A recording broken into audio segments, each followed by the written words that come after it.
पुंडलिकावरद हरि विठ्ठल श्री ज्ञानदेव तुकाराम पंढरीनाथ भगवान की, माऊली ज्ञानेश्वर महाराज की, जगद्गुरु संत श्री तुकाराम महाराज की जय। अश्रद्धानः पुरुषा धर्मशास्य परं तप, अप्राप्यमा निवर्तन्ते मृत्यु संसार वत्मनि। माऊली महावैष्णव श्रीमंत श्री ज्ञानेश्वर भगवान आणि भगवान गोपाल श्रीकृष्णजींनी धर्मक्षेत्री कुरुक्षेत्रावर अर्जुनाला सांगितलेली श्रीमद भगवद गीता आणि त्या गीतेवर भावार्थ दीपिकेच्या निमित्तानं ज्ञानोबारायांनी सुंदर अशी केलेली टीका, त्या भावार्थ दीपिकेतील ज्ञानेश्वरीतील किंबहुना श्रीमद भगवद्गीतेतील 9वा अध्याय आणि 9व्या अध्यायामधील 3 नंबरचा श्लोक आजच्या या दुःखद प्रसंगी प्रवचन रूपी सेवेकरता निवडला। श्लोक अत्यंत सुंदर आहे, प्रस्तुत प्रसंगाला अनुरूप आहे आणि तुमच्या माझ्या जीवनामध्ये श्रद्धेचं महत्व विशद करणारा श्लोक आहे। अश्रद्धाना पुरुषा धर्मशास्य परम तप, अप्राप्यमा निवर्तन्ते मृत्यू संसार वत्मनि।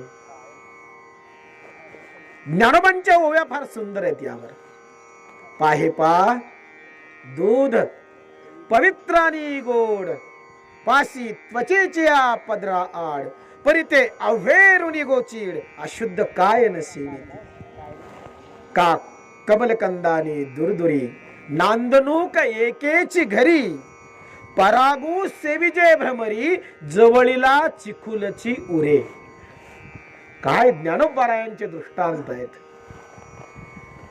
श्रद्धेचं महत्व सांगावं या श्लोकातून। श्रद्धेचं मानवी जीवनामध्ये श्रद्धा ही अत्यंत महत्वाची बाब आहे। श्रद्धेशिवाय माणूस असू शकत नाही, किंबहुना जीवाच्या ठिकाणी श्रद्धा ही असतेच। अश्रद्धावान कुणीही नसतो। प्रवचन सोपं करायचं आपल्याला, अवघड करायचं नाही। अश्रद्धावान कोणीच नाही बर का। माणसं सहज बोलता बोलता म्हणतात, त्याचं काय घेऊन बसलात रे, त्याच्याजवळ श्रद्धा आहे का? अहो तो कधी मंदिरात जात नाही, कधी वारी केली नाही, कधी हरिपाठ म्हटला नाही, कधी भजनामध्ये बसला नाही। अहो तो त्याला काय, त्याच्या मनात काय श्रद्धा आहे का? चर्चा करतात की नाही माणसं? म्हणजे त्यानं माळ घातली, त्यानं हरिपाठ केला, त्यानं भजन केलं, तो कीर्तनामध्ये जाऊन बसला, त्यानं पंढरीची वारी केली, म्हणजे तो श्रद्धावान आहे। आणि या गोष्टी जर त्यानं केल्या नाही तर त्याच्याजवळ श्रद्धा नाही असा आपण ढोबळ अर्थ काढतो, बरोबर आहे ना? पण असं नाही आहे। श्रद्धा नाही असा जीवच नाही, श्रद्धा नाही असा प्राणीच नाही। प्रत्येकाच्या अंतःकरणामध्ये श्रद्धा आहे, प्रत्येकाच्या अंतःकरणामध्ये प्रेम आहे, निष्ठा आहे, जिव्हाळा आहे प्रत्येकाच्या। फक्त भजनाच्या निमित्तानं, वारीच्या निमित्तानं, माळेच्या निमित्तानं, गंधाच्या निमित्तानं, भजनाच्या निमित्तानं, कीर्तनाच्या निमित्तानं ती प्रगट होते, ती दिसते की हा श्रद्धाळू माणूस आहे बरं का। नाही का, भजन करतो म्हणजे हा कोण आहे? श्रद्धाळू आहे बरं का। हा, यानं वारी केली, हा श्रद्धाळू माणूस आहे बरं का। त्या निमित्तानं ती श्रद्धा प्रगट होते। पण ज्याची, जो भजन करत नाही किंवा जो कीर्तन करत नाही किंवा ज्याला हरिपाठ करायला आवडत नाही, जो पंढरीच्या वारीत जात नाही, मग त्याच्याकडे श्रद्धा नाहीये का? म्हणजे भजन हे मोजमाप असू शकत नाही, कीर्तनात बसत नाही म्हणजे तो श्रद्धावान नाही असं आपण म्हणू शकत। श्रद्धावान प्रत्येक जण आहे, एक लक्षात ठेवा। म्हणून मी श्रद्धा या विषयावर का घेतलाय, विषय का घेतलाय, तो जिव्हाळ्याचा विषय आहे नाही का। श्लोकाचा अर्थ फार सुंदर आहे, मी आधी अर्थ सांगतो मग निरूपणाकडे जाऊया, म्हणजे तुमच्या लक्षात येईल मी श्रद्धेवर का बोलतोय। श्लोक कसा आहे? अश्रद्धाना पुरुषा धर्मशास्य परम तप। अश्रद्धाना, थोडस संस्कृत क्लिअर करून घेतो। अश्रद्धाना श्रद्धाना. आता हे दोन शब्द विरुद्धार्थी, श्रद्धाना आणि अश्रद्धाना. अ लागला की नकार येतो बर का. जसं मराठीमध्ये विरुद्धार्थी शब्द वापरताना विकारी अविकारी, विकारी अविकारी, अ लावून सुद्धा विरुद्धार्थी शब्द तयार होतात. तसं श्रद्धाना अश्रद्धाना. समजून घ्या, सोपं प्रवचन. श्रद्धाना श्रद्धा असलेला, अश्रद्धाना श्रद्धा नसलेला. अर्थ लक्षात आला. श्रद्धाना श्रद्धा असलेला, अश्रद्धाना श्रद्धा नसलेला. आता पहा बरं का, मग शब्द काय आलाय? अश्रद्धाना म्हणजे श्रद्धा नसलेला. कोण? पुरुष. पुरुष म्हणजे जीव, भूत मात्र, प्राणी मात्र. मागे बडबड करू नका सगळ्या महिला. हा, थोडस शांतपणे ऐका. अश्रद्धाना पुरुषा, ज्या पुरुषाच्या अंतकरणामध्ये श्रद्धा नाही बर का. अश्रद्धाना पुरुषा. मग कुणावर श्रद्धा नाही? धर्मशास्त्र परम तप. ज्या पुरुषाच्या, ज्या जीवाच्या अंतकरणामध्ये श्रद्धा नाही, कुणावर? धर्मावर. धर्मावर ज्या पुरुषाच्या, ज्या जीवाच्या अंतकरणात श्रद्धा नाही, परंतप हे अर्जुनाचं नाव आहे. परमतप हे कुणाचं नाव आहे? अर्जुनाचं. गीता कुणाला सांगितली? अर्जुनाला सांगितली. कोणी सांगितली? भगवान श्रीकृष्णांनी सांगितली. स्वमुखे आपण सांगतो श्री विष्णू श्री गीता हा प्रश्न अर्जुनेसी. स्वतः भगवंतांनी ही गीता सांगितली, अर्जुनाला सांगितली. आणि त्यामुळं या गीतेमध्ये अर्जुनाची बरीचशी नावं आलेली आहेत.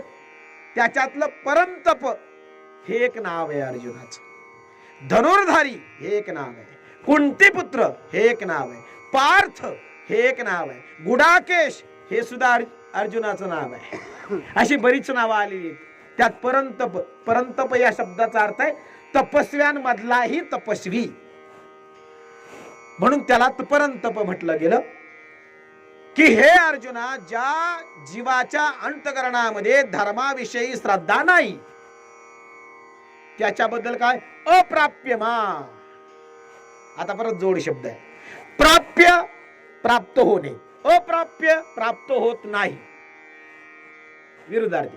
प्राप्य प्राप्त होणे, अप्राप्य प्राप्त होत नाही. शब्द आलाय अप्राप्य, तो प्राप्त होत नाही. कोणाला? मा. मा म्हणजे मला. मला भगवंत सांगतायत ना, मला. ज्या जीवाच्या अंतकरणामध्ये, मी श्लोक अगदी एक एक शब्द सांगतोय हा तुम्हाला. हा, ज्या जीवाच्या अंतकरणामध्ये धर्माविषयी श्रद्धा नाही, अप्राप्यमा, तो मला प्राप्त होत नाही. मग निवर्तन्ते. निवर्तन्ते, निवर्तन्ते या शब्दाचा अर्थ तो वरून खाली येतो. निवर्तन्ते कुठं? मृत्यू संसारवत्मनी. तो पुन्हा मृत्यू संसारामध्ये जन्माला येतो, पुन्हा या मृत्यू संसारामध्ये जन्म घेतो. त्याला पुन्हा यावं लागतं आणि या दुःखामध्ये पचावं लागतं, खपावं लागतं. असा श्लोकाचा सरळ अर्थ. आता अर्थ लक्षात आला. म्हणून मी श्रद्धेवर का बोलतोय? श्रद्धा असेल तर जन्म मृत्यूतून सुटका आहे. श्रद्धा असेल तर भवसागरातून सुटका आहे. श्रद्धाच नाही तर तो भगवंताला तर प्राप्त करूच शकत नाही, शिवाय त्याची जन्म मृत्यूतून सुटका सुद्धा होत नाही. असा सरळ अर्थ आहे. म्हणून श्रद्धा पाहिजे. श्रद्धेनं मी सुरुवात का केली? म्हणून श्रद्धा पाहिजे. म्हणून मी पहिल्यांदा काय शब्द वापरला? श्रद्धा नाही असा जीवच नाही. श्रद्धा नाही असा जीवच नाही. तुम्ही म्हणाल त्याच्या गळ्यात माळ नाही. अहो, माळ नसली तरी श्रद्धा नाही असं कसं म्हणता येईल? खरंय ना. तो आपण म्हणू, अहो तो तू कधी मंदिरात गेला नाही हो दर्शनाला. अहो गेला नाही म्हणून काय झालं? म्हणून काय श्रद्धा नाही का? श्रद्धेची व्याख्या काय? हे बा, परमार्थामध्ये जेव्हा आपण प्रवेश करतो ना, परमार्थामध्ये तेव्हा दोन गट तयार होतात बरं का. परमार्थामध्ये दोन गट तयार होतात. एक देवावर श्रद्धा असलेला, देवावर श्रद्धा नसलेला. मग त्याचा दोन गट तयार होतात, एक आस्तिक आणि एक नास्तिक. बरं का. आपण काय म्हणतो? तो नास्तिक माणूस आहे रे, नास्तिक आहे रे तो, त्याला काय देवा धर्माचं कळतंय, नास्तिक माणूस आहे. म्हणजे काय? त्याची तो देवाला मानत नाही, त्याला देव माहित नाही, तो देवाला मानत नाही, त्याची देवावर श्रद्धा नाही, नास्तिक आहे. हे परमार्थात बरं का. पण एक सांगू का, परमार्थातून थोडं बाजूला आलं आणि संसाराच्या दृष्टीने विचार केला ना, तर संसाराच्या दृष्टीने आस्तिकता आणि नास्तिकता हे दोनही वर्ग नाहीयेत, हे दोन्ही नाहीयेत. संसाराचा विचार जर केला, परमार्थ बाजूला करून संसाराचा जर विचार केला, तर प्रत्येक जण आस्तिकच आहे, नास्तिक कुणीच नाहीये. श्रद्धा नाही असा जीवच नाही. ठीक आहे, देवावर श्रद्धा नाही, पण बायकोवर बघा बर का. देवावर श्रद्धा नाही, पण मुलांवर. देवावर श्रद्धा नाही, पण आईवर. देवावर श्रद्धा नाही, पण वडिलांवर. देवावर श्रद्धा नाही, पण पैशावर. देवावर श्रद्धा नसेल, पण जमिनीवर. देवावर श्रद्धा नसेल, पण घरावर. देवावर श्रद्धा नाही, पण बँकेतल्या बॅलन्सवर. आहे ना श्रद्धा? कुठंतरी जीव जडलाय ना, कुठंतरी आमचं प्रेम कुणावर तरी आहे ना. देवावर नसेल, देवावर नसेल, आईवर तर प्रेम करतो ना आपण. देवावर नसेल, मुलीवर तर आपलं प्रेम आहे की नाही. देवावर नाही, पण बायकोवर तर प्रेम करतो की नाही. मग श्रद्धा नाही असं कसं म्हणता येईल?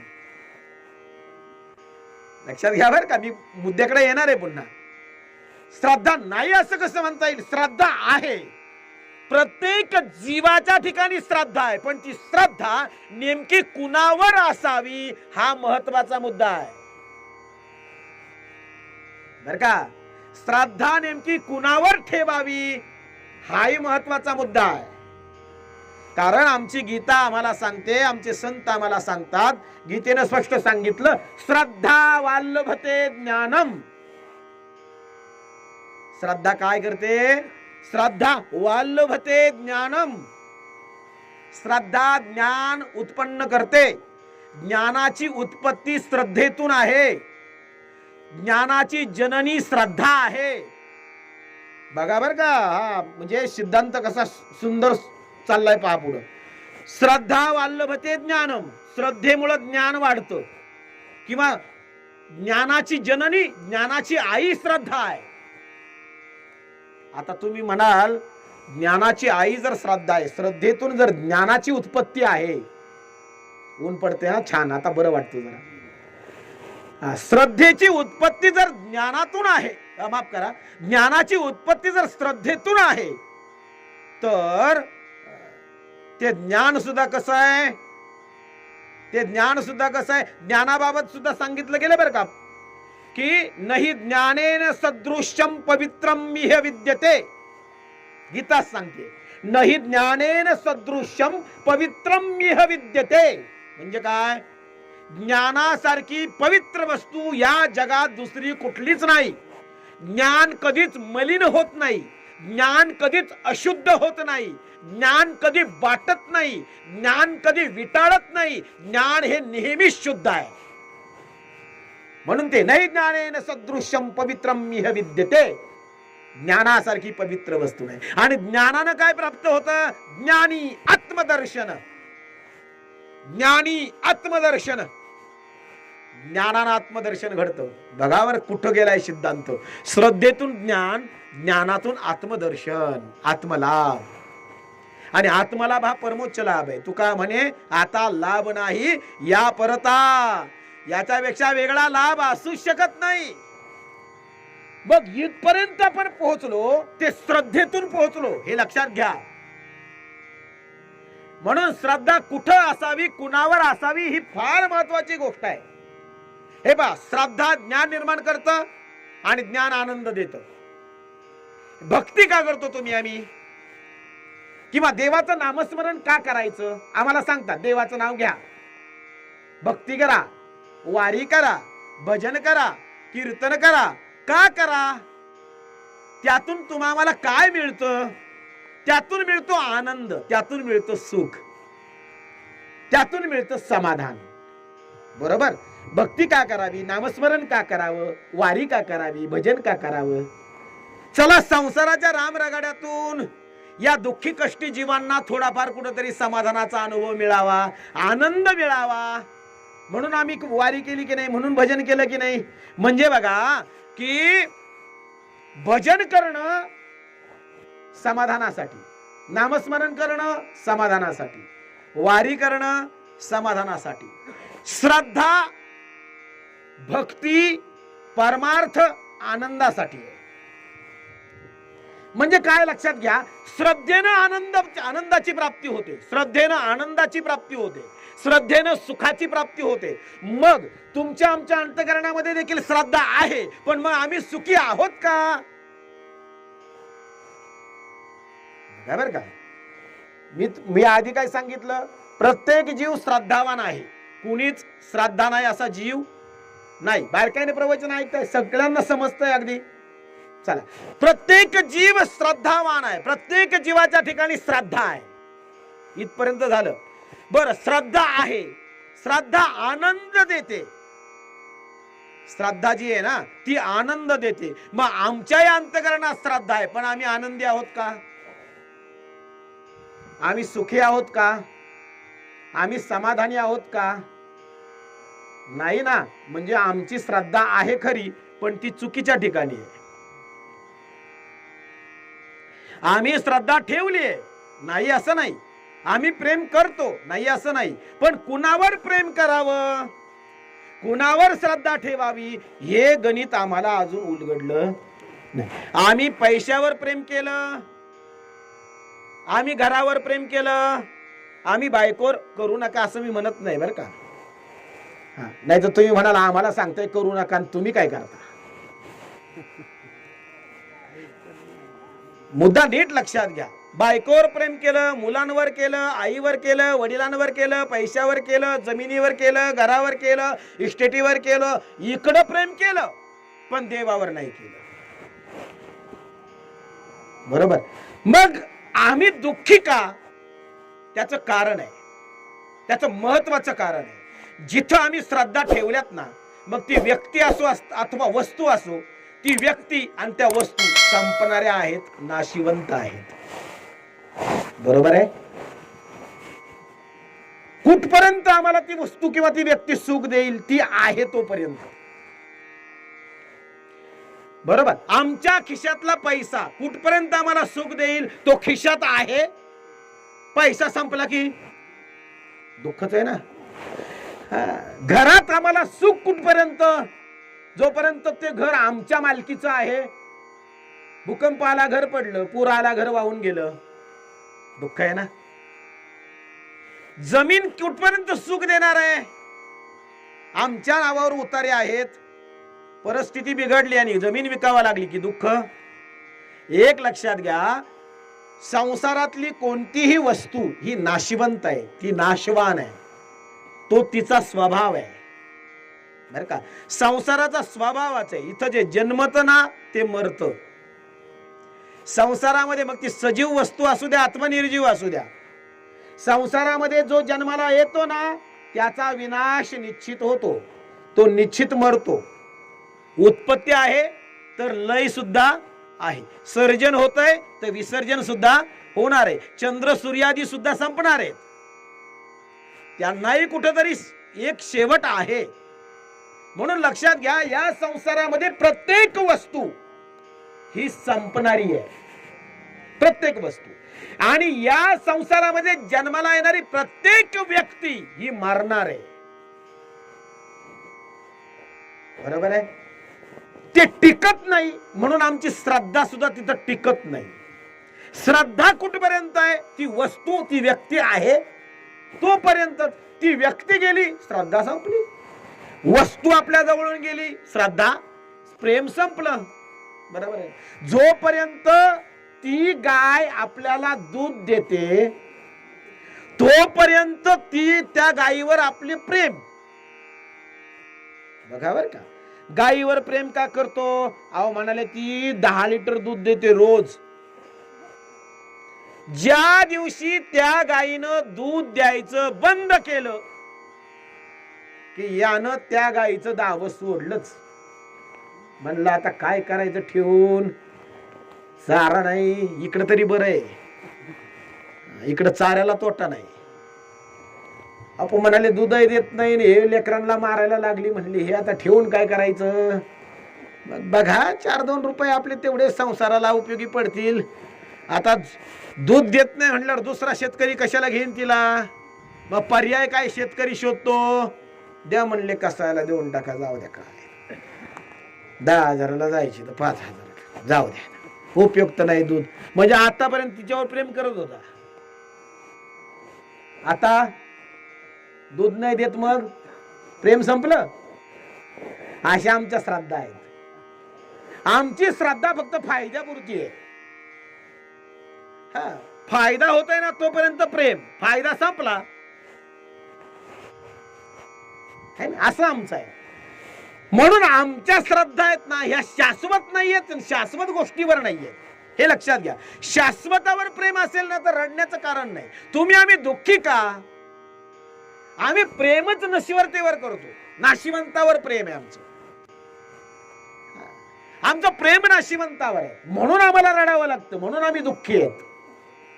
कोणत्या कुठपर्यंत बायकोवर प्रेम करतोय. हा, शेवटी एक दिवस डोक्याला हात लावून बसला, म्हणलं काय रे बाबा? नाही नाही, आधी लग्न झालं, लग्न झाल्यावर मग आनंदात होता, छान अगदी गावातून फिरत होता. म्हटलं काय राम भाऊ, अगदी लय मजेत हिंडताय? म्हणाला काय नाही, आता टेचित चाललंय सगळं, लग्न झालंय मस्त, आता काय आयतं भाकरीचं ताट येतं समोर, त्रास नाही, असं छान पैकी जेवण मिळतं गरमागरम. हा, आनंदात खुशीत. 4 वर्षांनी त्याच रामभाऊंना अंगणामध्ये डोक्याला हात लावून बसलेलं बघितलं. म्हणलं का राव भाऊ, 4 वर्षापूर्वी तर आनंदात होते तुम्ही, आज काय झालं? अहो काय नाही हो, म्हणाले भाकरीची चिंता आहे. म्हणलं का? त्यावेळेस तर म्हणायचे आईची भाकरी. नाही नाही म्हणाले, भाकरी करून देणारीच राहिली नाही. त्यावेळेस होती तेव्हा आनंद होता, आता गेली, संपला. वस्तू आहेत तोपर्यंत आनंद आहे, वस्तू गेल्या की आनंद संपला. म्हणून एक लक्षात घ्या, आमची श्रद्धा आम्हाला का रडायला भाग पाडते? कारण आमची श्रद्धा नशिवतेवर आहे, नाशिवंतावर आमची श्रद्धा आहे, बर का. आणि म्हणून आमची श्रद्धा ही शाश्वतावर असावी. सुख केव्हा मिळेल? तुम्ही आम्ही सुखी केव्हा होऊ? बघा बर का, जगात सुखी कुणीच नाहीये. इथं बसलेलं कुणी वरबट करा, महाराज तुम्ही चुकीचं बोलताय, मी सुखी आहे. सुखी कोणीच नाहीये, जगी सर्व सुखी असा कोण आहे? त्याचं कारण आहे, आम्ही का सुखी नाही माहितीये का? सुखी का नाही माहितीये का? सुखी नसण्याचं कारण आहे, आम्ही दुःखाच्या आधाराने जीवन जगतोय. आमचं जीवनच दुःखाच्या आधाराने. म्हणजे काय? ज्या संसारात तुम्ही आम्ही जीवन जगतोय आणि ज्या संसाराच्या आधारानं तुम्ही आम्ही जीवन जगतोय ना, तो संसार दुःख मूळ, चहूकडे इंगळ, विश्रांती नाही कोठे, रात्रंदिवस तळमळ, दुःख बांधवडी आहे हा संसार, सुखाचा विचार नाही कोठे. संसाराच्या बाबतीत सुख पाहता जवा पाडे, दुःख पर्वता एवढे. कठीण संसाराचे कोडे, जे जे आणावे ते थोडे, किती आणा किती जमवा, कधी पोटच भरत नाही संसारात. खरं आहे की नाही? आणि म्हणून ज्या संसारावर तुम्ही आम्ही श्रद्धा ठेवतो तो संसारच मुळात दुःख मूळ आहे, दुःखांनी भरलेला आहे, दुःखानं बनलेला आहे. एक उदाहरण देऊ का? म्हणजे तुमच्या लक्षात येईल, पटकन चटकन समजेल तुम्हाला. कसं? बाभळीच्या बिया लावल्यानंतर बर का, रामभाऊ काकांनी काय केलं? शेताला गेले आणि शेताला गेल्यावर आपल्या शेताच्या बांधावर बाभळीच्या बिया लावल्या.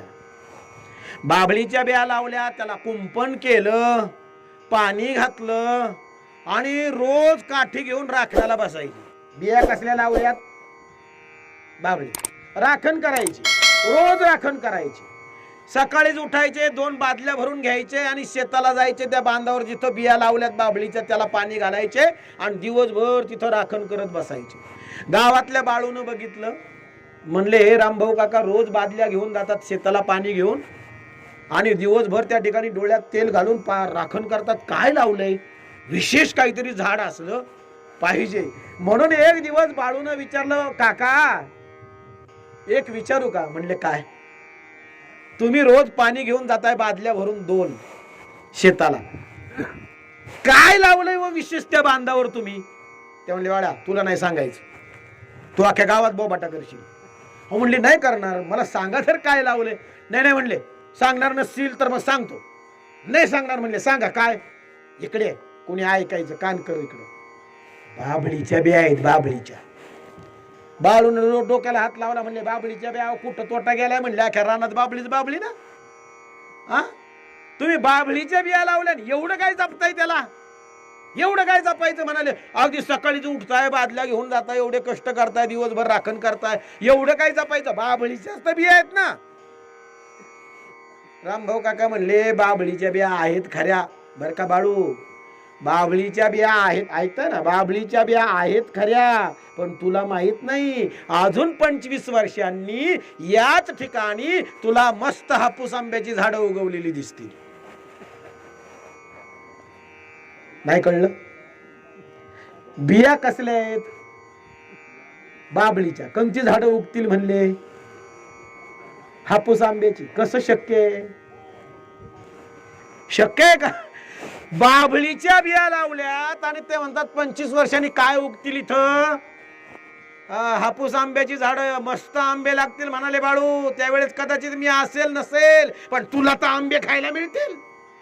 बाळू म्हणला काका थोडाच विचार करा, बिया बाबळीच्या आंबे कशी येतील? आपल्याला हसू येतं ना. तसं एक सांगू का, ज्या संसाराकडून तुम्ही आम्ही सुखाची अपेक्षा करतो, तो संसारच मुळात दुःखाच्या बी पासून तयार झालाय.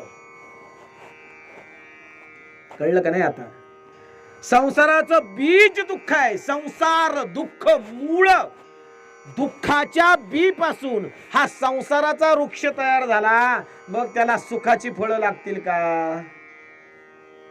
विषाची वेल लावली त्याला अमृताची फळं लागू दे रे देवा, कसं शक्य आहे? विषाची बी लावली. बी कशाची लावली आहे? विषाची. देवाला प्रार्थना करतोय, देवा बी विषाचं लावलंय खरं, पण अमृताची फळं येऊ दे बाबा. कसं शक्य आहे?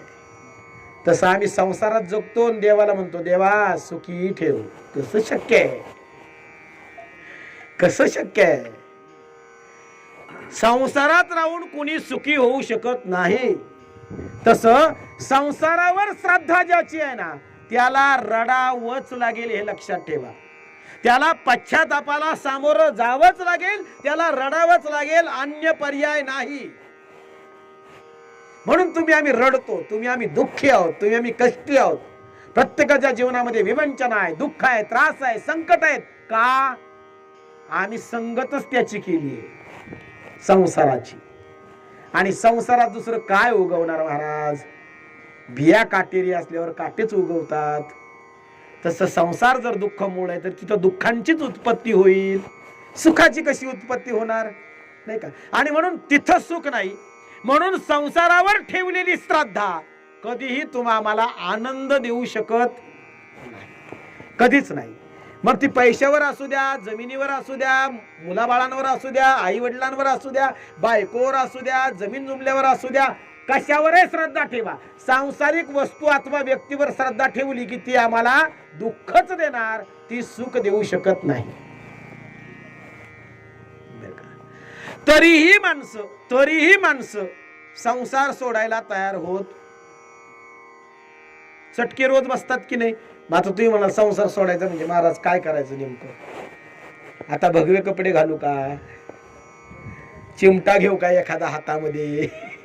नेमकं करायचं काय? खरंय ना? कसं काय करायचं? आता दुःखातून बाजूला व्हायचं. एक सांगू का तुम्हाला, तुमची माझी अवस्था कशी आहे माहिती का? आम्हाला कळतंय, सगळ्यांना कळत नाही असं नाही. चटके बसतात की नाही रोज आपल्याला? अहो रोज संसाराचे चटके बसतातच आम्हाला, रोज आहे. तरी आम्ही सावध होते का? आपण म्हणतो ना दुभत्या गाईच्या लाता. काय होतं माहितीये का? माणसं क्षणिक सुखासाठी येत ना, त्या संसाराच्या मागे इतकी धावत राहिली, इतकी धावत राहिली, इतकी धावत राहिली, धावता धावता संपली, पडली, संपून गेली. असे कित्येक जन्मले, संसाराच्या मागे पळत राहिले, आताही पळतायत आणि इथून पुढे पळतील, पण एकच त्यांच्या हाती काहीच शिल्लक नाही, काहीच नाही. कळतंय आम्हाला सगळ्यांना. या जगातली एकही वस्तू आपल्या मालकीची नाही. या जगातली एकही वस्तू आपल्या मालकीची नाही. तुम्ही म्हणाल नका ना महाराज असं बोलू, उतारे माझेच आहेत ना. उतारे माझ्याच नावावर आहेत, अजून पोरांच्या नावावर सुद्धा केली नाही जमीन.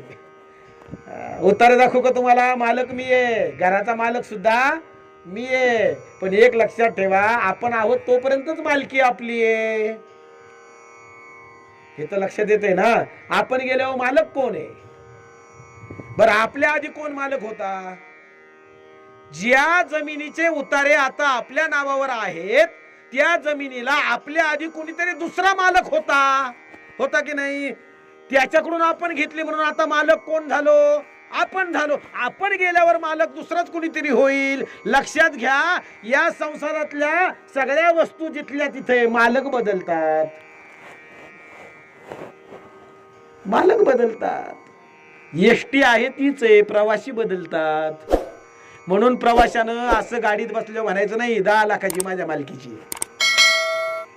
त्यानं एकच विचार करायचा, आपलं स्टेशन आल्यावर आपल्याला उतरावं लागेल. आपलं स्टेशन आलं की आपल्याला उतरावं लागेल, एवढंच प्रवाशांना ध्यानात ठेवायचं.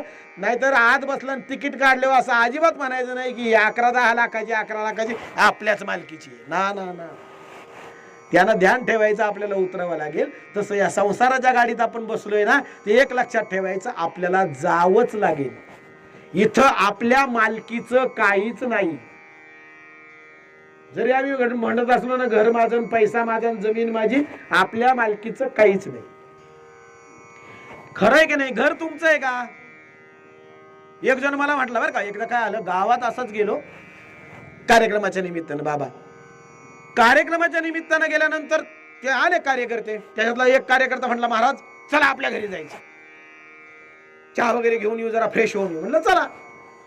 आता घरी न्यायचा उद्देश मला नंतर कळला. मग म्हटलं चला काय हरकत नाही. मी त्यांच्याबरोबर त्यांच्या घरी गेलो. घरी गेल्यानंतर म्हणाले, महाराज बघा आपलं घर.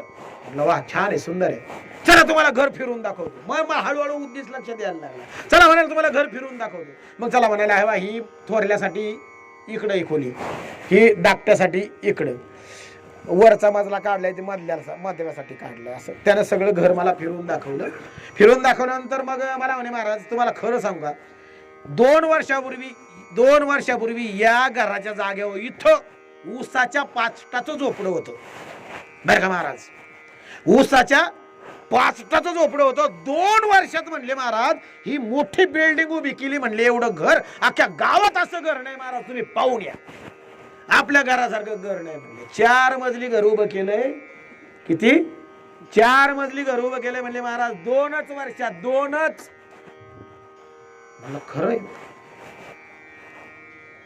मग काय म्हणलं, 4 मजली घर म्हणजे 2 वर्षात कसं काय? म्हणाले मी नोकरीला होतो आणि मग रिटायर झालो, मग ग्रॅज्युटी, प्रॉव्हिडंट फंड काय तो सगळा पैसा थोडंफार कर्ज वगैरे करून आणि 4 मजली इमारत उभी केली. म्हणली माझी 4 लेकरं, 4 जणांना 4 मजले. ओके मध्ये म्हणलं ठीक आहे. म्हणलं काय हरकत नाही. म्हणून बाबा म्हणलं एक प्रश्न विचारावा असा वाटतो.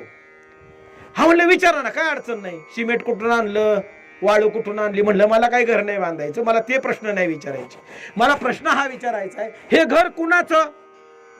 ते म्हणले माझं. कुणाचं? किती वर्ष लागले घर बांधायला? म्हणले महाराजा 58व्या वर्षी मी रिटायर झालो.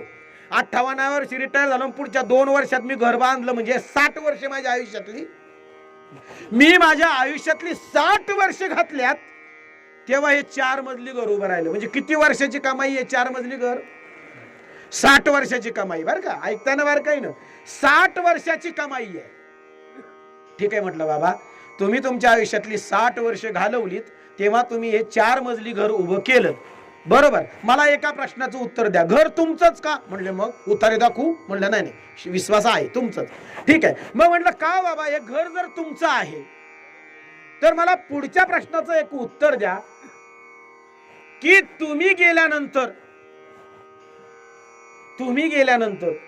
म्हटलं राग नका मानू, पण मला वाटलं विचारावं, नाही का? तुम्ही गेल्यानंतर का? म्हटलं बाबा तुमची समाधी, तुम्हाला 4 मुलं आहेत ना, मग आता तुमची 4 मुलं, तुमची समाधी या 4 मजल्यांपैकी कोणत्या मजल्यावर बांधणार आहेत तेवढं मला सांगा. म्हणजे मग मला दर्शनाला यायला नंतर कधी आलो तर. काय म्हणले महाराज, माझ्या मरणावर टापलात का तुम्ही? अहो म्हणलं तसं नाही, मरणार तर आहेच ना एक दिवस.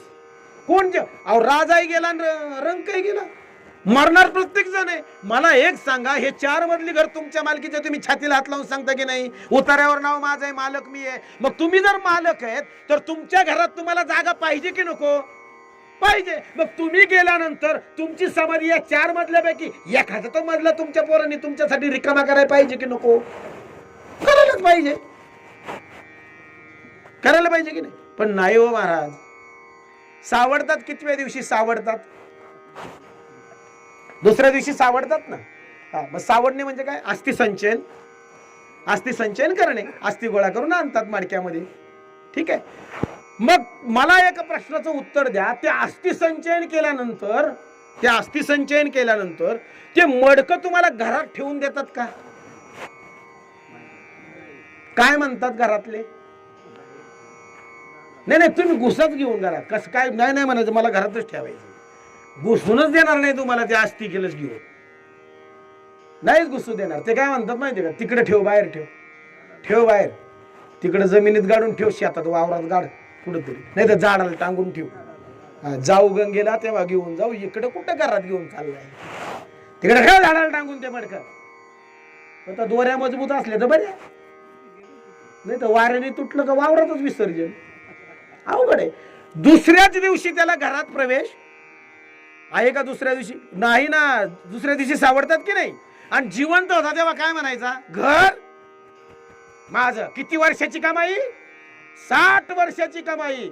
हा, माझं घर, उतार्यावर नाव माझं, मालक मी. अरे काय मालकी घेऊन बसला? दुसऱ्याच दिवशी घराच्या बाहेर हुसकलाय. अजून उतार्यावरचं नाव सुद्धा बदललं नाही.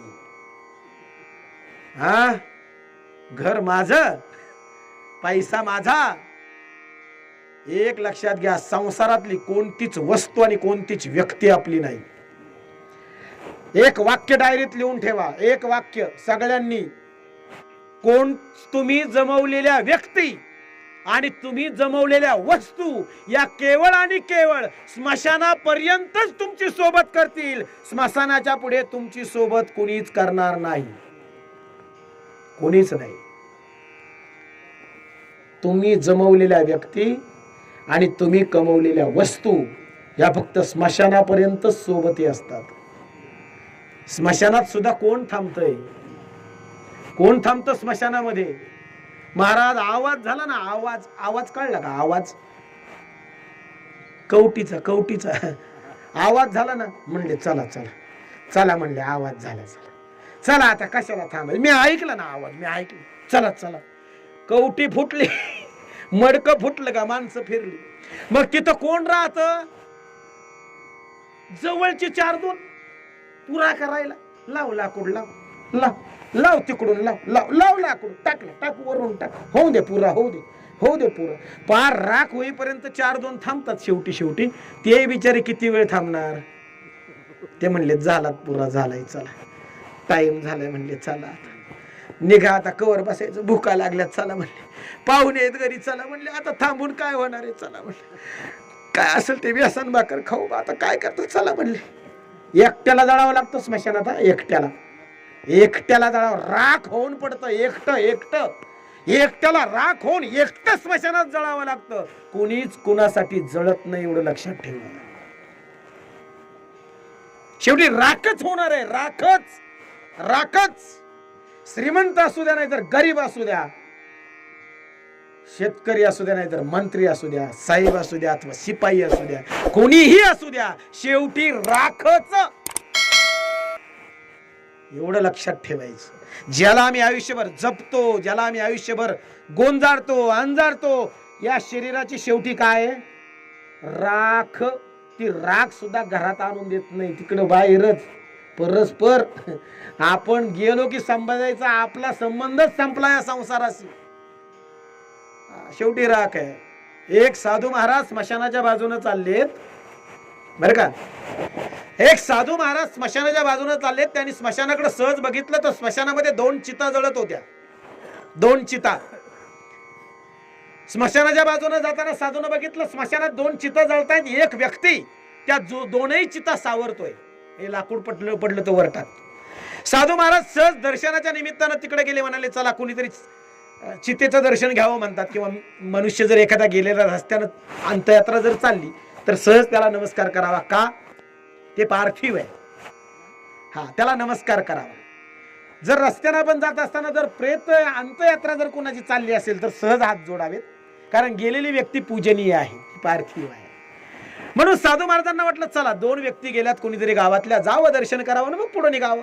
साधू महाराज आहेत, ते गेले. त्या ठिकाणी गेल्यानंतर ते लाकडं सावरणारा जो त्या ठिकाणी उभा होता त्याला विचारलं, म्हणाले महाराज हे कोण व्यक्ती गेल्या गावातल्या 2? ही चिता कुणाची? तेव्हा तो चिता सावरणारा तो माणूस म्हणला ही चिता इकडची, ही चिता आहे ना. म्हणाली ही एका भिकाऱ्याची चिता आहे, भिकाऱ्याची चिता आहे. ठीक आहे म्हणे. हा भिकारी होता, गावामध्ये चौकामध्ये बसून भीक मागायचा रोज, आणि तो गेला म्हणे सकाळी. आणि गेल्यानंतर गावातल्या लोकांनी ठरवलं की आपल्या गावात बसून, याने चौकात बसून आयुष्यभर भीक मागितली. मग गावातल्या लोकांनी निर्णय घेतला की चला बाबा याची अंत्यविधी गावातर्फे करूया, म्हणून गावानं अंत्यविधी. आणि ही चिता कुणाची म्हणे? मग ही चिता म्हणे ही चिता म्हणे गावातल्या सगळ्या श्रीमंत माणसाची आहे. सगळ्यात श्रीमंत, पावर का विरोधाभास कसा आहे, सगळ्यात श्रीमंत माणसाची चिता आहे म्हणे. ही सगळ्यात श्रीमंत माणूस गावातला मेला. एक चिता भिकाऱ्याची आणि एक चिता श्रीमंत माणसाची. ते साधू महाराज तिथंच उभे राहिले. त्या दोन्ही चिता पूर्ण जळून राख झाल्या. मग साधू महाराजांनी काय केलं माहितीये का? त्या भिकाऱ्याच्या चितेतली राख घेतली, भिकाऱ्याच्या, आणि श्रीमंताच्या चितेतली राख घेतली, आणि दोन्ही बघितलं, फरक तर काहीच नाही. श्रीमंताची राख तशीच आणि भिकाऱ्याची राखही तशीच, एकत्र केल्या. आता फरक सुद्धा राहिला नाही. म्हणजे श्रीमंतही नाही, गरीबही नाही, भिकारी नाही, फरकच नाही. एक गोष्ट लक्षात घ्या, श्रीमंत असू द्या अथवा भिकारी असू द्या, गरीब असू द्या, जर शेवटी राखच व्हायचंय, जर आम्हाला शेवटी राखच व्हायचंय, तर अभिमान अहंकार कशासाठी करावा माणसानं? अरे श्रीमंताला राखच होऊन पडावं लागतं आणि गरीबाला राखच होऊन पडावं लागतं. आमची जर राखच होणार असेल तर कशाला कोणाला दुखवायचं, कशाला वाईट वागायचं, कशाला चुकीचं वागायचं? प्रेमानं का वागू नये, का जगू नये? जर परमेश्वरानं एवढं आम्हाला सुंदर शरीर दिलं, एवढा सुंदर नरदेह दिला, एवढा सुंदर मनुष्य जन्म दिला, का मातीमोल करायचा? हा पुन्हा नाही मिळणार. माणसं भ्रमामध्ये जगतात, मी मरणार नाही, मी मरणार नाही. असं नाही महाराज. जन्माला आलाय त्याला मरावंच लागणार आहे. एक ना एक दिवस तुमच्या माझ्या आयुष्यामध्ये ती घटना घडणार आहे. हे प्रत्येकाने लक्षात ठेवायचंय, घडणारच आहे. कोणीच टाळू शकत नाही, कोणीच. मग ती घटना जेव्हा आमच्या आयुष्यात घडेल, एक वाक्य नीट लक्षात ठेवा बसलेल्या माझ्या माय बापू, एक वाक्य जरूर लक्षात ठेवा. जेव्हा आमच्या समोर आमचा मृत्यू उभा राहील, जेव्हा आमच्या समोर आमचा मृत्यू उभा राहील, तेव्हा मृत्यू उभा राहिल्यानंतर त्या मृत्यूच्या डोळ्यात डोळे घालून आम्ही त्या मृत्यूला स्वीकारलं पाहिजे. आम्ही त्या मृत्यूला सांगितलं पाहिजे, अरे न्यायला आलायस ना मला, चल मी तुझ्या हातात हात देऊन यायला तयार आहे तुझ्या बरोबर. कारण जगलेल्या जीवनाचा मला अभिमान आहे, मला माझ्या जीवन जगल्याचं समाधान आहे. मरताना आपल्या चेहऱ्यावर समाधान पाहिजे, असं सुंदर जीवन आपण जगलं पाहिजे. मरताना आपल्या चेहऱ्यावर दुःख नको, त्रास नको, पश्चाताप नको, जीवन जगल्याचं दुःख नको. मरताना आपल्या चेहऱ्यावर आनंद पाहिजे. वा, देवानं आयुष्य दिलं, पण आयुष्य सुद्धा तसंच जगलो. जीवनाला काहीतरी अर्थ पाहिजे महाराज. निरर्थक जीवन जगत बसू नका. उगीच यायचं, जगायचं, इतर जगतात तसे, मरून जायचं एक दिवस. काय अर्थ आहे? जगण्याला सुद्धा अर्थ पाहिजे महाराज, अर्थ. तो अर्थ जीवनाला प्राप्त होण्यासाठी जीवनामध्ये सत्कर्म हवीत, सदाचार हवा, सदकृत्य हवीत, सद्विचार हवेत. या सगळ्या गोष्टी अत्यंत महत्वाच्या. आम्ही या गोष्टी करायला विसरतो. आम्ही अहंकारामध्ये, अभिमानामध्ये दुसऱ्याचा द्वेष करतो, मत्सर करतो, दुसऱ्याला दुखावतो, कमी लेखतो. नका असं करू. प्रेमानं राहा, आनंदानं राहा, सोज्वळ सुंदर शुद्ध जीवन जगा, श्रद्धामय जीवन जगा. ज्या परमेश्वरानं आम्हाला हे जीवन दिलं, ज्या ईश्वरानं आम्हाला हा नरदेह दिला, ज्या ईश्वरानं आम्हाला मनुष्य जन्म दिला, त्याचा आभार माना. त्याचे आभार माना. देवा तू मला एवढं सुंदर शरीर दिलंस. भजन फक्त माणूस करू शकतो, इतरांना भजन करण्याची परवानगी नाही. कधी तुम्ही गाढवाला भजन करताना बघितलं नसेल, माकडाला भजन करताना बघितलं नसेल, गाढव कधी भजन करताना तुम्ही बघितलं नसेल का? त्या भोग योनी आहेत. भोग कर्म करण्याचा अधिकार फक्त मानव योनीला आहे. लक्षात घ्या, विवेक फक्त मानवाला दिलाय, बुद्धी फक्त मानवाला दिली आहे, विचार करण्याची क्षमता फक्त माणसाकडे आहे. चांगलं वाईट फक्त माणसाला कळतं, जनावराला ते कळत नाही. तुम्हाला कळतं योग्य काय अयोग्य काय, चांगलं काय वाईट काय, हे तुम्हाला समजतं, जनावराला ते कळत नसतं, म्हणून त्याला आपण जनावर म्हणतो. आणि जेव्हा माणसालाही ते कळत नाही ना, तेव्हा माणूसच माणसाला म्हणतो काय जनावरासारखा वागतोय. खरंय ना? जेव्हा बुद्धी बाजूला टाकून माणूस जनावरासारखा वागतो ना, जेव्हा चांगलं वाईट न समजून घेता नको त्या गोष्टी जेव्हा माणसं आचरण करायला लागतात ना, तेव्हा माणसंच माणसाला म्हणतात अरे काय जनावरासारखं वागताय. म्हणतात की नाही? म्हणतात ना. मग माणसासारखं वागलं पाहिजे ना. आम्ही माणूस आहोत, आम्ही माणूस आहोत. ईश्वरानं आम्हाला ती क्षमता, ती बुद्धी आम्हाला दिली. चांगलं आम्हाला कळतं, मग चांगलंच वागा. हे बघा, मला एक कळतं, वाईट वागू नये मारणार आहे की नाही? मारणार आहे. आणि चांगलं वागू नये मारणार आहेत की नाही? मारणार आहे. दुष्टही मेलेत की नाही? मेले. आणि संतही गेले की नाही? गेले. मग चांगलं वागूनही मारणार आहे आणि वाईट वागूनही मारणारच आहे. तर मग वाईट वागून मारण्यापेक्षा चांगलं वागून मेलेलं काय वाईट आहे? खरं ना? खरं की नाही? वाईट वागूनही मारणारच आहे आणि चांगलं वागूनही मारणारच आहे. मग वाईट वागून मारण्यापेक्षा चांगलं वागून मारू, हरकत काय?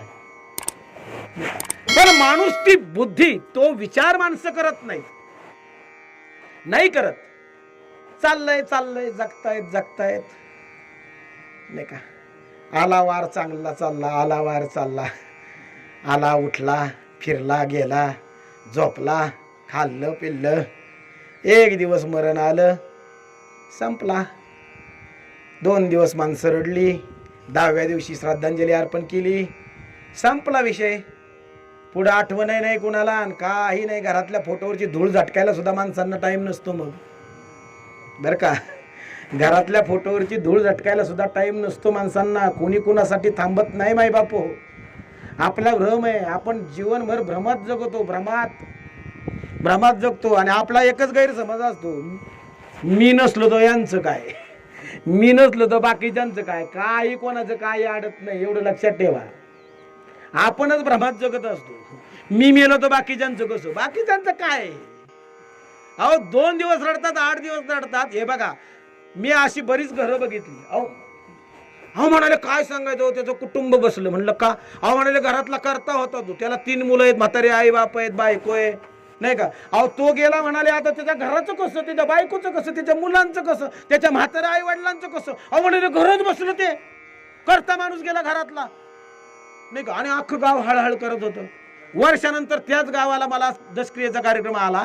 म्हणून मी जेव्हा गेलो तेव्हा मी सहज विचारलं, म्हणलं का हो ते मागच्या वर्षी ते माणूस गेलं होतं, मग ते कुटुंबाचं काय नाही म्हणे, व्यवस्थित चाललंय, काय अडचण नाही. ते बायकोला म्हणे त्याच्या जागेवर नोकरी लागली, अनुकंपा, आणि पोरं मस्त शाळेत जातात. म्हणले म्हातारी गेली, पण म्हातारा आहे म्हणले अजून, टीचर जगत आहे, त्यांना काय झाले. आणि मागच्या वर्षी काय म्हणत होते ते, घराचं कसं होईल. एक लक्षात घ्या, आपल्यामुळं जगातली कुठलीच घटना थांबणार नाही आणि आपल्या जाण्यामुळं प्रकृतीत कुठलाही बदल होणार नाही. म्हणून हा भ्रम मनातून काढून टाका की मी गेल्यावर मागच्यांचं काय. काहीच विचार करू नका. रामकृष्णही आले गेले, त्याविन जग का ओसची पडले. अरे रामकृष्णाचे अवतार झाले म्हणून काय जग काय ओस पडलं नाही. तिथं आमचं काय घेऊन बसलात. आपल्या वाचून काही कुणाचं अडत नाही. आपण आपले करावे सोयीत. आपण जीवन जगत असताना आपलं हित ओळखलं पाहिजे. आपलं हित कशात आहे. आम्ही बायकोचं हित बघितलं, आईचं बघितलं, मुलांचं बघितलं, गावाचं बघितलं, तालुक्याचं बघितलं, जिल्ह्याचं बघितलं. अरे पण आपल्या हिताचं काय. जगाचं करता करता स्वतःचं करायचं राहूनच गेलं. हा, जगाच सावरत बसलो, जगाच करत बसलो, पोराबाळांची सोय करत बसलो. आपली सोय करायची विसरूनच गेलो. म्हणून जीवन जगत असताना, रामकृष्ण हरी, जीवन जगत असताना जगाचा विचार करा. आई वडील सांभाळलेच पाहिजेत, त्यांचा सांभाळ केला पाहिजे, ते आमचं कर्तव्य आहे. ज्या पत्नीनं आमच्या बरोबर आमच्या हातात हात दिला आणि जी पत्नी आमच्या सुखदुःखांमध्ये सहभागी झाली, त्या पत्नीचा सांभाळ करणं आमचं कर्तव्य आहे. ज्या लेकरांनी आमच्या पोटी जन्म घेतला त्या लेकरांचं संगोपन करणं आमचं कर्तव्य आहे. पण ही कर्तव्य करत असताना आम्हाला आमचं हित सुद्धा ओळखून जगायचं आहे. माझं हित कशात आहे? म्हणून वाल्याची गोष्ट तुम्ही बऱ्याच जणांनी ऐकली, सांगायची मला नाहीये तुम्हाला. हा, जंगलामध्ये राहायचा आणि लोकांना येणाऱ्या दारांना अडवायचं आणि मारायचं आहे ना, मारायचं आणि त्यांच्याकडे असलेलं धन दागिने लुटून घ्यायचा. किती रांजण भरले तुम्ही गोष्ट ऐकली असेल, लहान मुलांना सांगितली जाते. अहो 7 रांजण भरले, एवढी माणसं मारली. नारदजी आले, त्या जंगलातून चालले होते, अडवलं, म्हणाले ए काल असेल ते तुझ्याकडं. तो म्हणला माझ्याकडे भोपळा आहे, दुसरं काय? भोपळा म्हणजे तो विना. तोय म्हणला हे विना घे. म्हणला विना घेऊन काय करू, मला त्याची गरज नाही, ना सोनं ना असेल तर दे. ते म्हणले का रे बाबा, देतो तुला माझ्याकडे काय असेल ते, पण मला एक सांग. म्हणाले तू हे कुणासाठी करतो? कोणासाठी म्हणजे माझ्या घरासाठी, माझ्या बायकोसाठी, माझ्या मुलांसाठी, त्यांच्यासाठी करतो मी ही सगळी दरोडेवारी. अरे पण बाबा तू एवढं पाप करतो, ही चांगली गोष्ट आहे का? दरोडा टाकणं, लोकांना लुटणं चांगली गोष्ट आहे का? म्हणाले चांगली नाही, पण करावं लागतं, नाविलाज आहे. अरे पण म्हणाले एवढं पाप करतो, एवढा अत्याचार करतो, एवढी माणसं मारतो, एवढ्या माणसांचा तळतळाट घेतोस, अरे एवढं पाप करतोय, जरा ज्यांच्यासाठी करतोय ते तुझ्या या पापात वाटेकरी का? विचारलंस का कधी? ते म्हणलं हरकत काय, त्यांच्यासाठी करतो तो व्हायलाच पाहिजे त्यांनी वाटेकरी. म्हणलं जाऊन भ्रम काढून ये, जरा जाऊन विचारून ये. बायकोला विचारलं, बायको म्हणाली तुम्ही काय वेगळं करता? नवरा नाही आपल्या बायकोला सांभाळत, हा, आणि आपल्या बायकोचे हौसमौज नवऱ्यानं नाही पुरवायची, मग कोणी? तुम्ही करता तर काही जगाच्या वेगळं करत नाही. पोरही म्हणाले तुम्ही आमचं संगोपन केलंच पाहिजे, तुम्ही आमचे वडील आहात, हा, तुम्ही काही उपकार करत नाही. कर्तव्य आहे तुमचं मुलांचं संगोपन करणं. सगळ्यांनी हात वर केले. तेव्हा याच्या डोक्यात प्रकाश पडला का म्हणाले ज्यांच्यासाठी करत होतो त्यांनी हात वर केले, ज्यांच्यासाठी आजपर्यंत एवढी माणसं मारली त्यांनी माझ्या पापात वाटेकरी होण्यासाठी हात वर केले, त्यांनी नकार दिला. उगीच जगलो, उगीच. ज्या दिवशी वाल्यानं स्वतःसाठी जगायचं ठरवलं ना, तिथून तो वाल्या फिरला, नारदजींच्या पायावर डोकं ठेवलं, म्हणाले नारदजी आता मला माझ्या हिताचं सांगा, आता मला माझ्या हिताचं सांगा. ज्या दिवशी त्या वाल्यानं स्वतःचं हित विचारलं ना, त्या दिवशी वाल्याचा वाल्मिकी झाला, हे लक्षात ठेवा. जोपर्यंत बायका मुलांसाठी जगत होता तोपर्यंत वाल्या होता. स्वतःसाठी जेव्हा जगायचं ठरवलं ना, तेव्हा त्याचा वाल्मिकी झाला.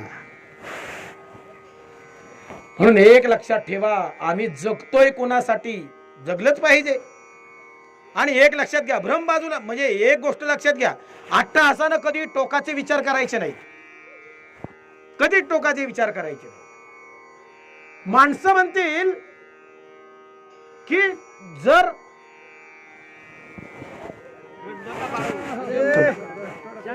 बंद करा, बंद असू असू असू असू. तर श्रद्धेच्या बाबतीत या ठिकाणी फार महत्वाचा बाब. मग आम्हाला हे सगळं कळत नाही का? कळत आहे. आम्हाला हे सगळ्या गोष्टी समजत नाहीत का? समजतंय, सगळ्यांना समजतंय. मी जे बोललो ते काही वेगळं बोललोय का, किंवा आपल्या समजेच्या पलीकडे बोललोय का, हे आपल्याला समजतंय, हे सगळं आपल्याला माहित आहे. तरी पण आपण या गोष्टींपासून अलिप्त होतोय का? नाही होत. आम्हाला रोज लाथा मारतोय संसार, तरी आम्ही बाजूला झालोय का? नाही झालो. का होत नाही? का होत नाही? बस बस बस, थोडा थोडा. मग का होत नाही? या गोष्टींपासून अलिप्त का होत नाही? त्याचं कारण आहे, तिकडं आपण जाऊया. आमची श्रद्धा आहे ना, श्रद्धा, आमचं प्रेम, हे प्रेम आम्ही नश्वरतेवर करतोय ना, तिथं आमचं रड नाही, तिथं आमचं रड नाही, बर का. आता जर गीतेच्या दृष्टिकोनातून विचार करायचं जर ठरलं तर 10 दिवसांपूर्वी बाळासाहेब गेले. ठीक, 10 दिवसांपूर्वी बाळासाहेबांचं जाणं झालं. आज दशक्रिया विधी आहे. मग बाळासाहेब गेलेत का? ज्यांना तत्व कळतं ना, तत्व ज्यांना कळतं ना, आमची गीता सांगते नैनम छिंदन्ति शस्त्राणि नैनम दहति पावकः न चैनम क्लेदयन्त्यापन शोषयति मारुतः वासांसि जीर्णानि यथा विहाय. मरत कुणीच नाही, मरत कुणीच नाही, मरतात ती शरीर. या शरीराला जिवंत ठेवणारी चैतन्य शक्ती कधी मरत नाही. मी हलतोय, बोलतोय, चालतोय, कुठं वायरी जोडल्यात का मला? आता माईकला कुठंतरी वायर आहे म्हणून तो चाललाय, पण मी तर बोलतोय, हलतोय, चालतोय, बघतोय. आता मला कुठं वायर जोडली नाही ना. मग माझं हलणं, माझं बोलणं, माझं चालणं, तुमचं ऐकणं, तुमचं बघणं, हे ज्याच्या सत्तेनं घडतंय ना, ते कधीच मरत नाही. शरीर मरणारच आहे. कुणाचं राहिलं? देवादिकांची शरीर पडली, संतांचे शरीर पडले, आम्ही सर्वसामान्य माणसं आहोत. शरीर मारणारच आहेत, पण या शरीराला जिवंत ठेवणारी आतली जी शक्ती आहे ना, ती कधी मरत नाही, ती शाश्वत आहे. म्हणून बाळासाहेबांचं शरीर गेलंय, आत्मतत्व अमर आहे, जीव तत्व अमर आहे. मरत कोणीच नसतं महाराज, मरत कोणीच नसतं, सगळेच शाश्वत आहे. तसा जर तत्वातून विचार केला तर हे कळत नाही का? आम्हाला कळतं, हो कळतं, फक्त वळत नाही, एवढीच गंमत आहे बर का. हा, सगळ्यांना कळतं. मी जे प्रवचन करतोय ना, हे काय असं काय फार वेदांत सांगतोय किंवा काय असं फार अवघड सांगतोय असं काही नाही. सगळ्यांना कळतं, सगळ्यांना माहित आहे, पण वळत नाही. हे बा, भाकरी करायचं सगळ्यांनाच माहित आहे, सगळ्यांना माहिती आहे कशी करायची भाकरी. पीठ घ्यायचं, त्यात पाणी टाकायचं, काठवटीमध्ये घ्यायचं किंवा परातीत घ्यायचं, पाणी टाकायचं, आणि ते पीठ असं असं असं मळायचं, आणि मग ते अशी हातावर अशी, आणि मग अशी खाली ठेवायची, पीठ टाकायचं, त्याच्यावर थापायची. भाकरी थापली की ती अशी उचलायची, तव्यावर टाकायची, वरून पाणी फिरवायचं, थोडीशी ओलापण्यानं असं बाजूनं करून आहाराला लावून झाली भाकरी तयार. भाकरी तयार कशी करावी हे मलाही माहिती आहे, पण जेव्हा मी प्रत्यक्ष करायला जाईल ना, तेव्हा पिठाची कडी होते, पाण्याचं प्रमाण कळत नाही. मुद्दा कळला म्हणजे कळतंय पण वळत नाही. सगळ्यांना कळतंय पण वळत नाही बरं का. तसं तुमच्या आमच्या बाबतीत ही गंमत झालेली आहे. संसार दुःखमूळ हे सगळ्यांना माहित आहे. या जगामध्ये सुखी कुणीच नाही हे प्रत्येकाला कळतंय. किंबहुना तुम्हा आम्हाला सर्वांना त्याचा अनुभव आहे तो अनुभव. पण अनुभव येऊन सुद्धा आम्ही त्याच्यापासून बाजूला कसे होऊ किंवा त्या दुःखांची निवृत्ती कशी होईल, ते दुःख आमची कशी संपतील याचा विचार आम्ही कधी केलाय का? आमची कशी गंमत झाली माहिती का? मग ज्ञानेश्वर महाराज फार सुंदर उदाहरणं देतात. पाहे पा दूध पवित्र आणि गोड, पाशी त्वचेची पदराड, परित्या वेरून गोचीड, अशुद्ध काय. बघा आता काय, गायीच्या कासेला गोचीड चिकटलेलं असतं. गायीच्या कासेला, ऐकता ना शेतकरी आहात तुम्ही सगळे, गायीच्या कासेला गोचीड चिकटलेलं असतं.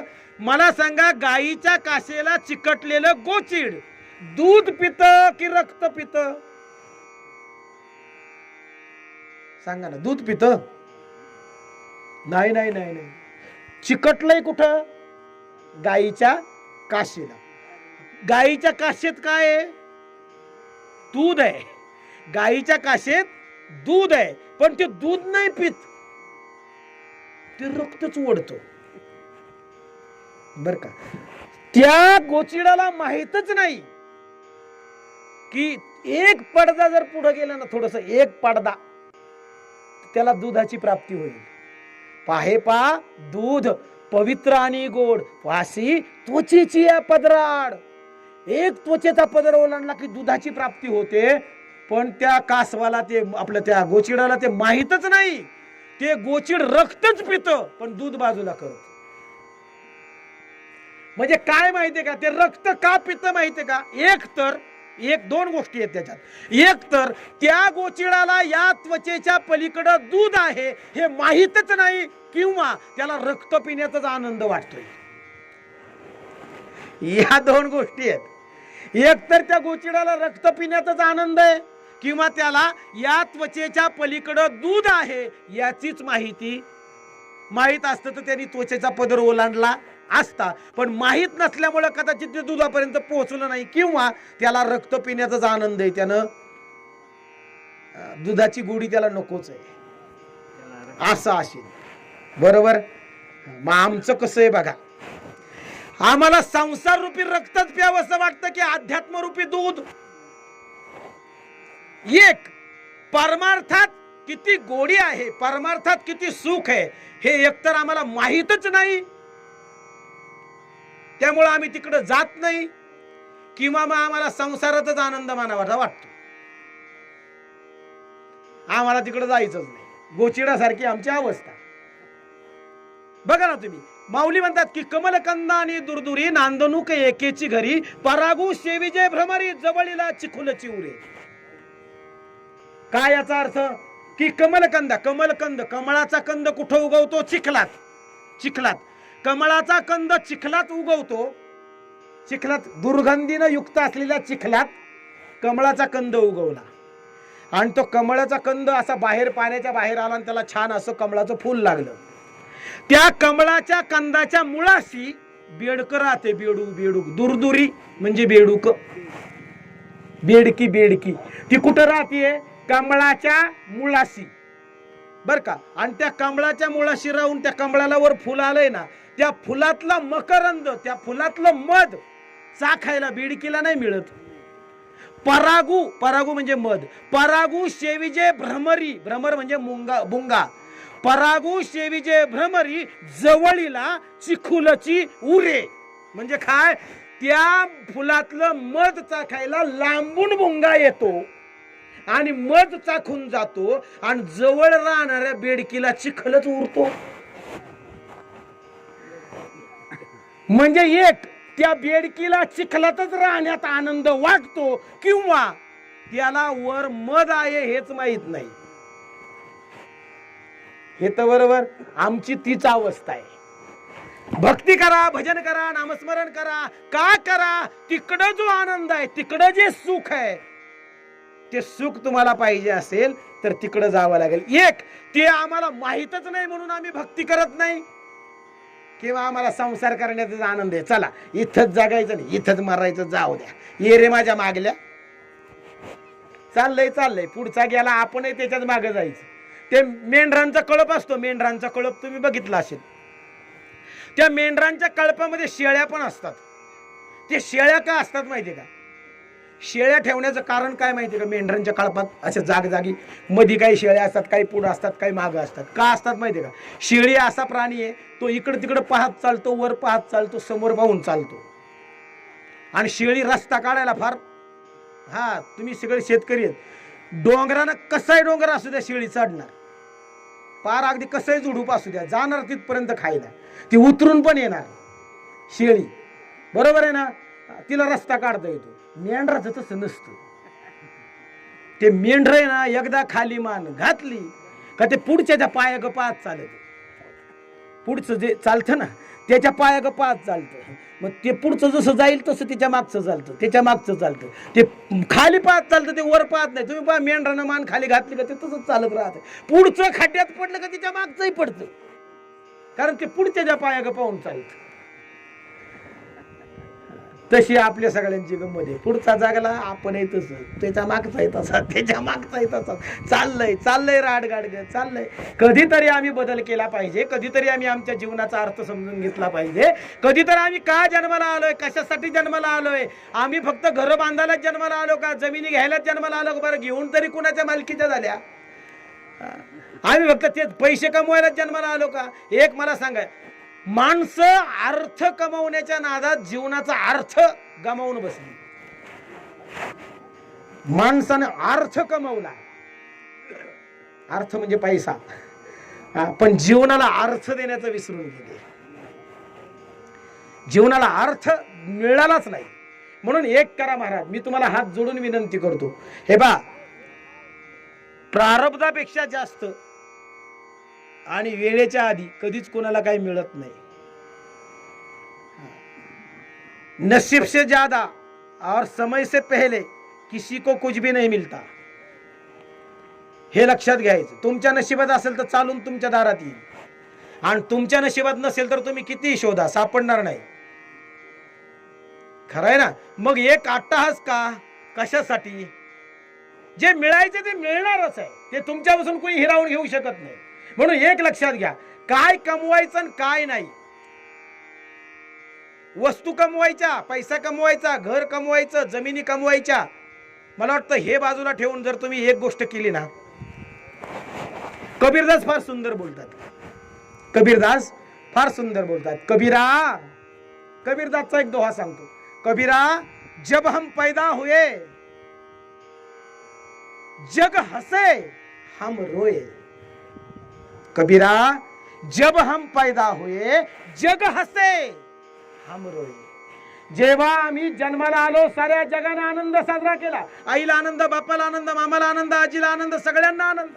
मुलगा झाला, मुलगा झाला, मुलगा झाला, घ्या पेढे, घ्या पेढे. अख्ख्या गावात पेढे वाटले, आनंदी आनंद साजरा केला. अरे पण जो जन्माला आला तो रडत जन्माला आला, रडत. तुम्ही आम्ही प्रत्येक जण रडतच जन्माला आलोय. लक्षात घ्या, रडतच. कबीरा, जब हम पैदा हुए जग हसे हम रोए. जग हसलं, आम्ही रडत जन्माला आलो, रडत. पण नंतर कबीरदास फार सुंदर बोलतात. लेकिन कबीरा, जब हम पैदा हुए जग हसे हम रोए. ऐसी करनी कर चलो, ऐसी करनी कर चलो, हम हसे जग रोए.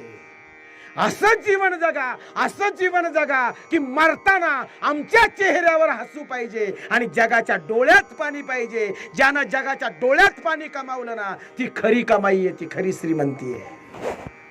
हे लक्षात ठेवा. तुमची माझी कमाई काय? दुसऱ्याच्या डोळ्यात आपल्याविषयी आलेलं पाणी, ही तुमची माझी श्रीमंती आहे. हे तुमची माझी कमाई आहे. किती पैसा कमवला हे महत्वाचं नाही, किती माणसं कमवली हे महत्वाचं आहे. ही श्रीमंती आहे, ही श्रीमंती. ही श्रीमंती कमवायला विसरू नका. आणि ही श्रीमंती नाही, माणसं जी जमलीत ना, ही पैशानं जमत नाहीत महाराज. त्याला माणुसकी लागते, त्याला विचार लागतात, त्याला जीवन तेवढं सुंदर असावं लागतं. ही कमाई करा महाराज. पैसा काय, मी एक सांगू का, मेल्यानंतर ना तुमच्या इस्टेटीची चर्चा कोणीच करत नाही.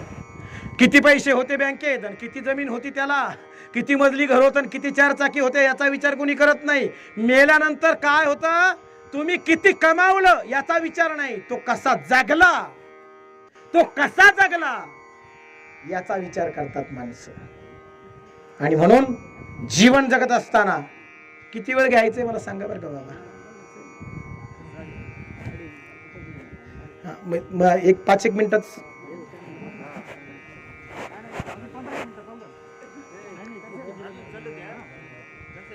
हा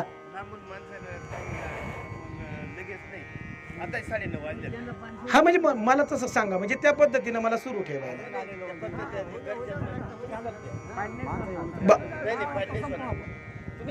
बर बर बर.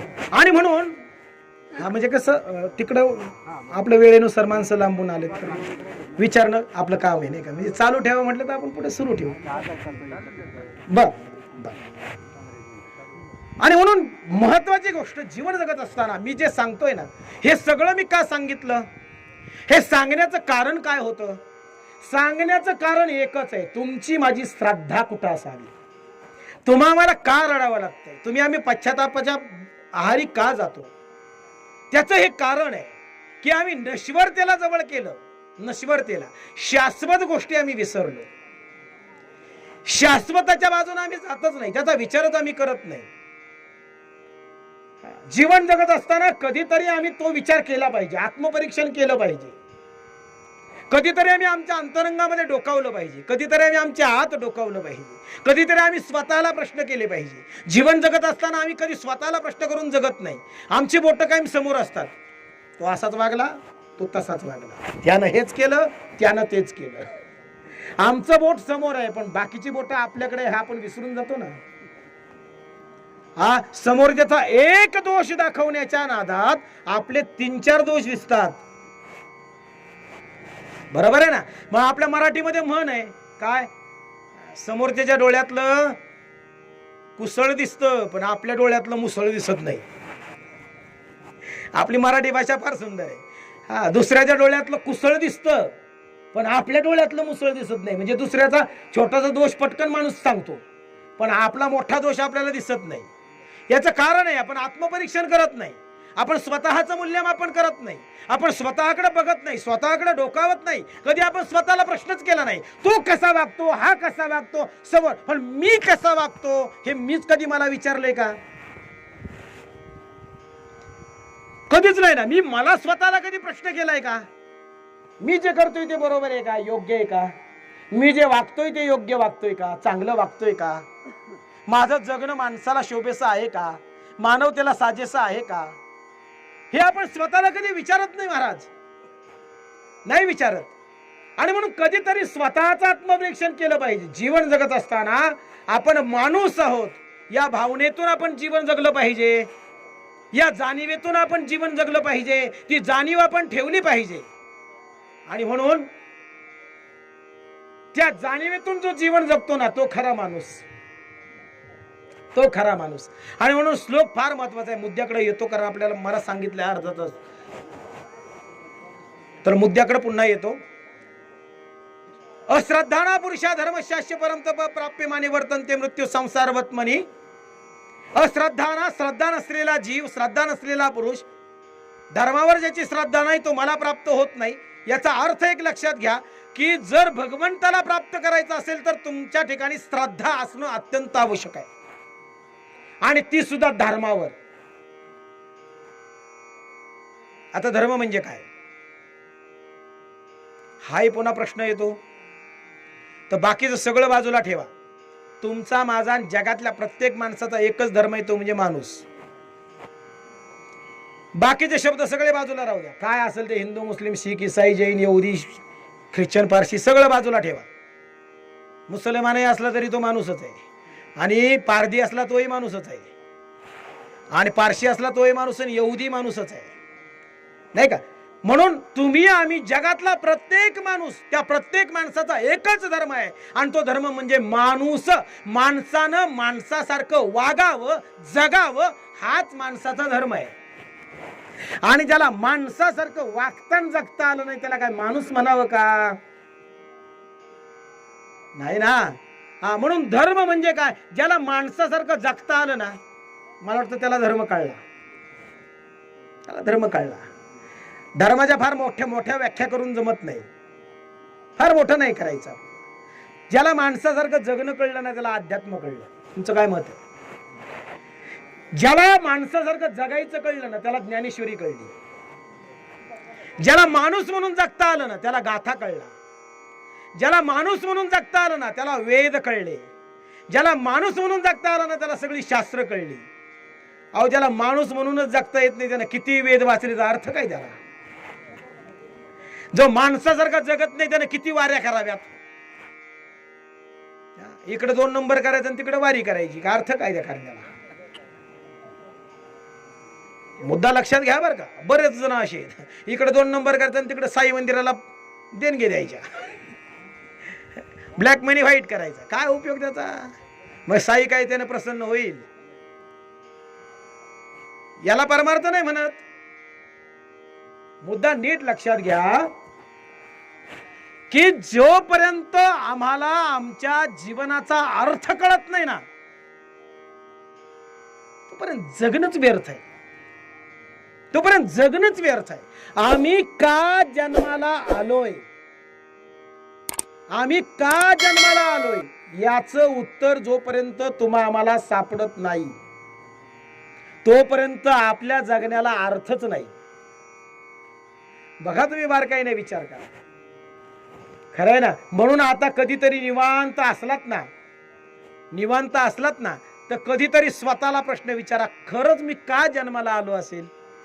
ईश्वरानं मला का जन्माला घातलं असेल, त्यानं मला का बरं मनुष्य जन्म दिला असेल, कशासाठी दिला असेल, मग मला गाढव म्हणून का जन्माला घातलं नाही, मला माणूस म्हणूनच का जन्माला घातलंय. जरा कधीतरी हे प्रश्न आपण स्वतःला करावर. काहीतरी कारण असेल ना, काहीतरी कारण असेल ना. विनाकारण तर आम्ही जन्माला आलो नाही, विनाकारण तर नाही. एक लक्षात घ्या बरं का, या जगामध्ये कुठलीच घटना विनाकारण होत नाही. प्रत्येक घटनेला कार्य कारण भाव असतोच, असतोच. कोणत्याच घटनेला, कोणतीच घटना, किरकोळ घटना सुद्धा कारणाशिवाय होत नाही. प्रत्येक घटनेला कारण आहे म्हणजे निमित्त आहे, आणि घडलेल्या घटनेला परिणाम आहे, हे निश्चित असतं. घटनेला कारण आहे आणि परिणाम आहे, याचा अर्थ लक्षात घ्या. तुम्ही आम्ही या ठिकाणी जे जिवंत आहोत, याचा अर्थ अजूनही आमच्या जगण्याला काहीतरी कारण आहे. विनाकारण कुणीच जगत नाही. हा, म्हणून एक लक्षात घ्या, तुम्ही आम्ही जिवंत आहे ना, याचा अर्थ अजूनही भगवंताला आमच्याकडून काहीतरी करून घेणं आहे. ज्या दिवशी त्याला वाटेल ना तर याचं काम संपलंय, रामकृष्ण हरी, त्यानं जिवंत ठेवलं, याचा अर्थ आमच्याकडून अजून काहीतरी होणं शिल्लक आहे. आणि एवढ्या महामारीतून केवढी भयंकर ही दुसरी लाट कोरोनाची, तरुण माणसं अशी गेली हो महाराज.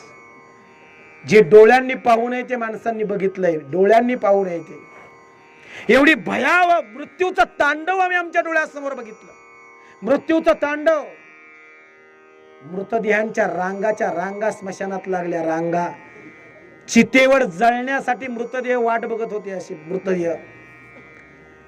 स्वतःच्या लेकीचं प्रेत बापानं 5-5 किलोमीटर खांद्यावर पायी नेलं. स्वतःच्या पोरीचं प्रेत.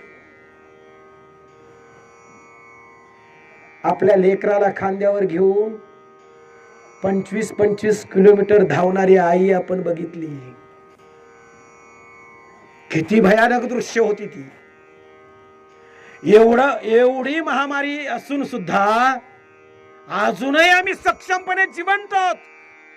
ही ईश्वराची कृपा नाही मग काय महाराज. ईश्वरानं आम्हाला जिवंत ठेवलंय.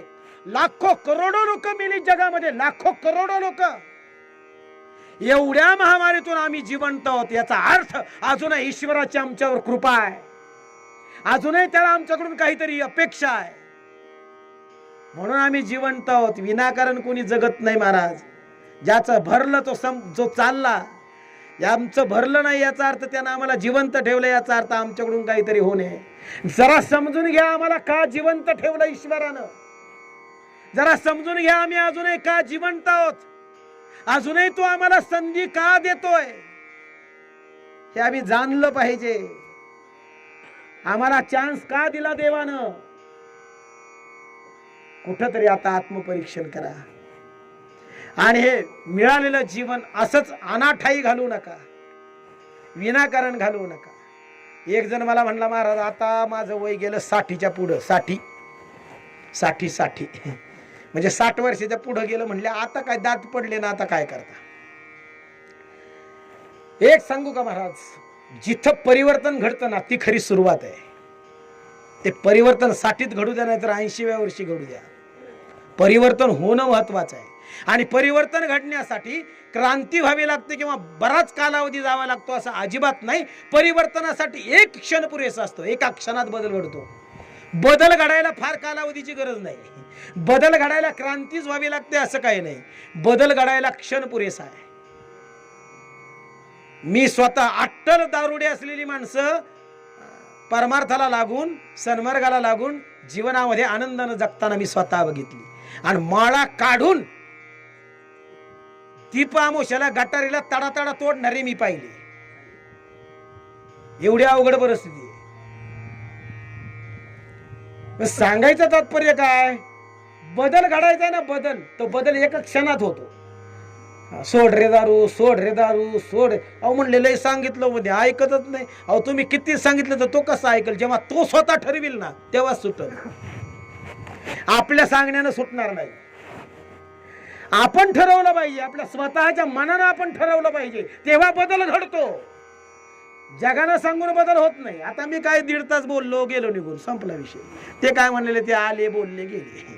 4 माणसं म्हणतील चांगलं होतं, बरं होतं, छान होतं, वा वा छान बोलले, बरं झालं बरं का, आवडलं बरं का, बस एवढं. ज्याच्या पलीकडं कुणी काय त्याच्यावर विचार करणार नाही, किंवा बदल करून घेतला पाहिजे, किंवा काय सांगितलं नेमकं या प्रवचनातून आपल्याला काय घ्यायचंय, नेमकं एवढं जीव तोडून तो माणूस आपल्याला का सांगत होता, कशासाठी सांगत होता एवढं. मग आपण नेमकं त्याच्यातून काय घेतलं, आपल्यात स्वतःत काय बदल केला. मला एक कळतं, माणसाने ऐकावं, पण नुसतं ऐकून सोडून देऊ नये. आजकाल काय झालंय माहितीये का, माणसं ऐकतात पण ऐकत नाही. बाबा ऐकतात पण ऐकत नाही, कळलं का नाही. आपण म्हणतो ना, अरे ऐक ना. या ऐकण्याचे 2 अर्थ आहे, एक कानानं ऐकणं आणि एक दुसरं अरे ऐक ना, तू माझं ऐक ना. म्हणजे काय, कळलं ना, म्हणजे मी सांगतो तसं कर, माझं ऐक, मी सांगतो तसं. तसं माणसं ऐकतात पण ऐकत नाही. ऐकतात, कानानं ऐकत. आता एवढे सगळे माणसं ऐकतायत, पण याच्यातले सगळेच ऐकतील का. सगळ्यांनी ऐकलं पण सगळेच ऐकतील असं नाही, हे कळतंय ना. हा, याच्यातले थोडेच ऐकतील. म्हणून ऐकणं फार महत्वाचं आहे, आचरण फार महत्वाचं आहे. चांगलं ऐकावं आणि चांगल्यातलं, हो, चांगलं ऐकावं आणि चांगल्यातलं आचरणात आणण्याचा नेहमी प्रयत्न करावा, नेहमी प्रयत्न करावा. जीवनामध्ये वाममार्गाकडे जाणं, चुकीच्या मार्गाकडे संपवतो. 1-2 मिनिटं एवढा मुद्दा क्लिअर करतो. झालं. आणि म्हणून जीवन जगत असताना श्रद्धेनं जीवन जगा, प्रेमानं जीवन जगा, कुणाचं अंतकरण दुखावू नका, समोरच्या माणसाचा कधी अपमान करू नका, समोरच्या माणसाच्या दिसण्यावर जाऊ नका. मी नेहमी सांगतो, समोरच्या माणसाच्या दिसण्यावरून त्याचा अपमान कधीच करू नका, कधीच नका. समोरच्या माणसाला कधी कमी लेखू नका.